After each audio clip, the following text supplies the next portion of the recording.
markii lagu shilay ciidan inta loo soo diray ba mahad salaad intuu u yimi wuxuu yidhi nin dambe oo magaalada muqdisho ku shiraya hadaalka surka ka goynaya buu yidhi waaba la isu bareeray waxyaabaha jira surka baan ka goynayaa buu yidhi ninkii shira oo maanta shir dambe meesha qabta oo shira marka nin wax ka samayn kara waa gacanta la iska wada taagaa waxay xasan iyo dawladdiisu tiraahdo ay yeelaan iyagoo aan awalba aqoon iyo wax ku filan iyo waayo aragnimo iyo maxay ahayd aan midna lahayno gebigooduba ahaa wax la soo ururiyayo qaarkood Kenya soo dirsatay oo qaarkood kuwa kale soo dirsadeenoo wax aqoon ku yimi iyo dadkii maxay ahayd soo metelayeen soo doorteen aan ahayn oo nolosha waxba ka fahansanayn marka haddana hanjabaad baa ku socota cali sidaa yeelba waxyaabaha ala yaabo waxaa ka mid ah xildhibaanadu waxay doorteen dawlad caburinayso dawladda hore maxamed cabdullaahi farmaajo hogaami jir waxaa lagu eedeey jiray xildhibaanada caburisaa saan waaye xildhibaanada maanta waxaa waaye iyaga gacantooda isku toogtay xildhibaanada koonfur galbeed waxaa mahad salaad wuxuu dhahay ciddii aa ku arko ciddi iyada oo si gooni u shirayso ama shir lala ogeyn wada waxaa waaye madaxa ka toogana madaxa ka calaameena taas waxay ka dhigan tahay inay cabur ku jiraan iyagaan isgeliyay xildhibaanada koonfur galbeed wax ka badnaa ma lahan xildhibaanada marka la fiiriyo oo maamul goboleedyada dalkan saaxiibayaal idinka waxaa waaye gacantina isku toogtay idinka waxaa u horseedeen in mahad salaad iyo kooxdiisa ay imaadaan waxaa waaye xasan sheekh maxamuud oo saano idin cagdugleeyo marwal maalinka dambeys waxaa waaye wax aan laga sheekay karin idin dhaho ninkan lafta gareen waxaa waaye wax uu qaatay mowqifka uu qaatay go-aanka uu leeyahay waa go-aan adag haddii aa go-aanka noocaas camal ahaa laheedeen dhammaantiina waxaa waaye saacadan isku mid aan ahaa laheedeen oo qof idinku soo xadgudbaa ma jiri lahayn laakiin idinka waxaa fiiriseen marka lacagta meeshniga soo galayso sidoo kale waxaa fiiriseen dhaqaalaha meesha ka imaanayo war dhaqaalo wallahi waa heli laheedeen oo bille ah oo mushaarkiin leh oo idin baaqanaynin hadda waxaa lagu leeyahay xildhibaanadii iska daayay shaqaalaha dawladda waxay leeyihiin mushaharkooda ay leeyihiin dawladdu ay ku bilaabatay iyadoo la wada ogyahay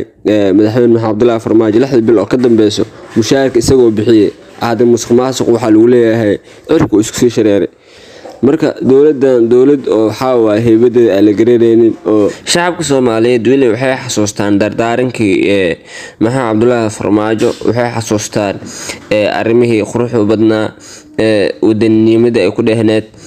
sidoo kale hooska wadanimada 5 sano waxaa waaye maxamed cabdullaahi farmaajo uu hogaaminayay waxaa arkaynay hoos wadaniyeed ما أركين هوس قبيلة sidoo kale musuqmaasuq wallahi dawladda maxamed cabdullaahi farmaajo dawlad ku horeysay waxay ilaa iyo maalintii xildhibaanada la doortay waxa qaarkood lagu hayay Soomaaliya ogey iyo qaarkood in la tiigsanayay oo la raadsan hatta shacabka caadiga rag kamid ah waxa noo sheegeen inaanu guriga kama baxdo fiidadka haday gaadho waanu baqnaa kasoo ما يواسيدا وي لكن دي عدي هوب هيسان oo xildhibaan sheeganaysa raasta noo soo banayso dad hub haystaan geysanaynaay amar waa weligeed baa iyadoo qasan la joogay dadkuna waa hubeysan yihiin qof walba gacantiisu saaran yahay meesha inna bariyay quraan kuma joogtee efisa lagu jooga marka de xildhibaankii ogaa in la handadayo oo qaab qabiil loo weerarayo ogaa oo meesha doontay asay u taala calafkiisa curaya kulli anoo kuwa xildhibaanana uma aqoonsanin 229 xildhibaan baa xukuumadii maanta aqoonsataa la yiri hadda waa terrorist 229 ka ha soo haray dhowrka xabo nadiifta aanade qayb maqnayd iyo qayb 7 qof oo ka la yiri waa diiday iyo dhowr qof oo ka aamustay marka هلا يا أنون قباح اللي بأنا حاسس الشيخ محمود بايع كدر ولو كوشنو عكس باكوتشري ضد ميكروفون كوكا يبني يا وحاول مسوي وديد أنا نجا هربتي أنا نجا متاربي شركة داروضي إني إذا أنا وكسود دالي أنا دارو هذا لدو أباويا هذا لدو don't give a shit بتاعنا إلا الشيء جبا وانا هاي wixiina la dhahaba waa nahay haddii la dhaho etoobiyaan baati waa nahay marka ayay u taallaa ciddii ay bal dhibayso bal waxay doonaana dhahaan anugu argagixisaa tiin baa la taagana marka waa ku salaama cismaana raallaha waa idinka dhex galay annaga marka waxaad leedahay qolkan unukaale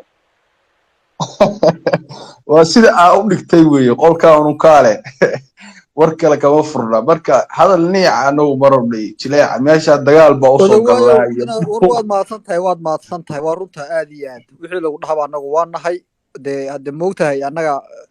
raaligelintan faraha badan iyo dhoodhoobkan iyo war xasanba waxaasu madaxweyne ku noqday niman yahow fulinimadan iyo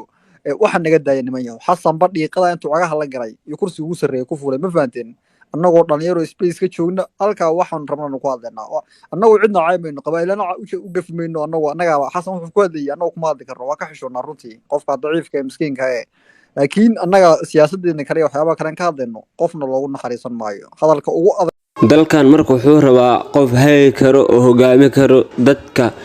kala careysan isku keeni kara waxaa waa xukuumad toosan lagu wada qanacsan yahay shacabka meesha ay jecel yihiin waxaa waxa laga soo doorto Puntland waxay qanacsan tahay ma aysan dooranin Hirshabelle waxay qanacsan tahay ma aysan dooranin waxaa waaye Muqdisho waxay qanacsan tahay ma aysan dooranin dhammaan gobolada Soomaaliya markii la fiiriyo yacni qof oo waxaa waa qanacsanaasho wax ku doorta ma jirto qof walba waxaa waa ma qanacsano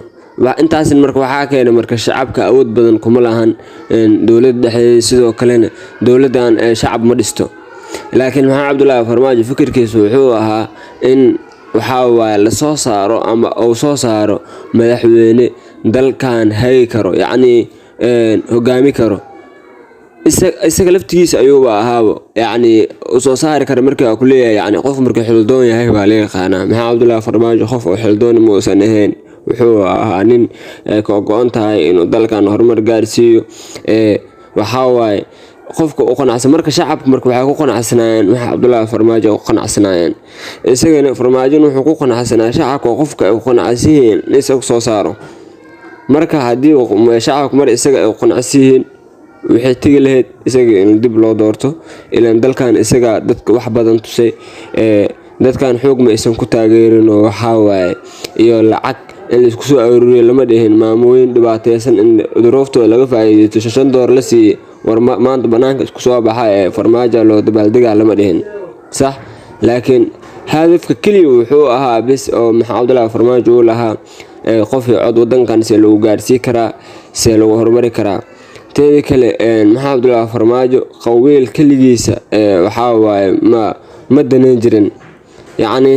qabiil ama qabiilada shaq muusan ku leeyahay laakiin isagu wuxuu aaminsanaa hal taasoo ah Soomaali waa mid qarankeedu waa mid doorashadu waa mid waxyaabahaas inuu aaminsanaa marka